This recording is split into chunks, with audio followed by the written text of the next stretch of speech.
Et à cette heure-ci, Natou, il y a Guillaume Meurice. Il faut en passer par là. Désolé. Ouais, et ça y est, c'est fait. On a les résultats de l'expérimentation scientifique qui posait la question: peut-on vendre n'importe quelle saloperie à n'importe qui? Alors on se doutait que oui, depuis que les gens achètent des iPad 8 et regardent à la recherche de la nouvelle star. Mais il manquait, je dirais, une expérience à grande échelle. Avec le mouvement En Marche, c'est désormais chose faite. On a la confirmation depuis hier soir. On peut baser sa stratégie uniquement sur de la communication et remporter largement des élections. J'étais donc moi-même au QG d'En Marche pour interroger les adhérents qui fêtaient la victoire. Excusez-moi. J'avais pas activé la traduction automatique. Pardon. Je reprends. Donc avec un premier électeur, tout en mesure, tout en nuance, tout en comparaison. On a eu la révolution en 1789 par les armes, et là on a la révolution de 2017 par les urnes. Ah, c'est vrai, vous trouvez que c'est l'équivalent? Parce que nous, on avait l'impression que c'était l'inverse. C'était plutôt un roi qui venait d'être élu, là. Absolument pas, non. Non, parce que c'est l'impression que ça donnait quand même. La cérémonie au Louvre, le trône à l'hôtel de ville, la toilette du roi à laquelle assiste chaque matin Alain Duhamel. C'est vrai, c'est même lui qui l'a fait, cette toilette, directement avec sa propre langue.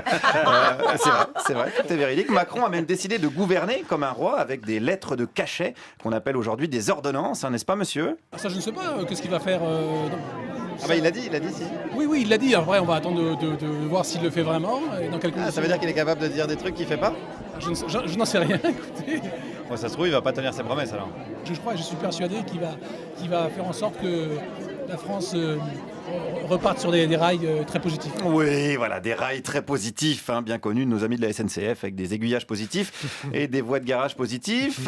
Les cheminots, en revanche, vont sans doute être moins positifs quand ils vont voir le projet de réforme du travail. Alors, quel est ce projet selon cet autre militant? On continue sur cette ligne réformiste, sociale et progressiste. Donc voilà. Social et progressiste? Mais bien sûr. Est-ce que défoncer le code du travail, c'est social et progressiste? Ah, mais c'est social et progressiste quand ça permet à tout le monde de trouver un emploi. Ah, voilà. Quand ça permet, en effet, qu'il n'y ait pas seulement des insiders. Comment vous dites? Les insiders. Les insiders. Oh là, ok, on se calme, les insiders, autant pour moi. Enfin, at the time for me, je débute en Macron speaking.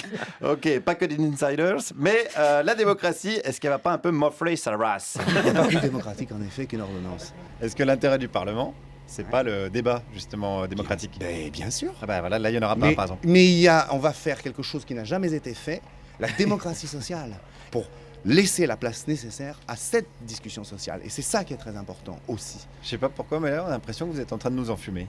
Parce que vous êtes malveillant. Non, je suis pas malveillant, je suis méfiant. C'est vrai que quand tu discutes avec Bernard Tapie, tu gardes ta main sur ton portefeuille. Quand tu discutes avec un macroniste, tu mets ton masque à gaz parce que ça ventile et pas que de l'air pur. Alors attention, je ne fais pas de généralité, vous me connaissez. Il y a chez En Marche des gens sincères. Il y a des gens sincères, des gens entiers et des gens qui chantent la victoire. Nous aimons tellement, nous aimons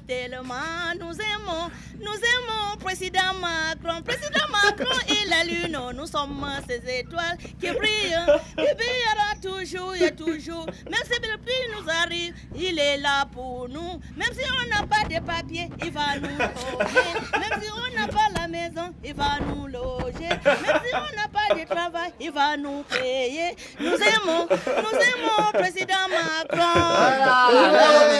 Dans l'amour, amour total, entier, inconditionnel. C'est pas possible que BFM TV en fasse son tube de l'été. Même Dédé transpire de la moustache. C'est vrai. Mais C'est la preuve que c'est Dieu. Mais oui, mais cette dame, je l'ai pas rencontrée dans le QG d'En Marche, mais devant le QG de En Marche, et elle était pas très contente. On ne veut pas me laisser entrer parce que je suis pauvre. J'ai fait les campagnes, ça fait 6 mois que je suis dans la communauté de soutien et j'arrive, on me traite ici comme un chien. Je sacrifie ma vie pour le parti du président. Je risque ma vie pour le président parce que j'aime mon président. Et là, il vous laisse pas passer? On me bloque ici. Mais alors pourquoi il vous bloque? Non, mais c'est inadmissible. Et oui, c'est inadmissible et ça ressemble fort à une métaphore des temps qui viennent. Allez, continuez à croire à la féerie Macron, ou plutôt, comme on dit sans traduction...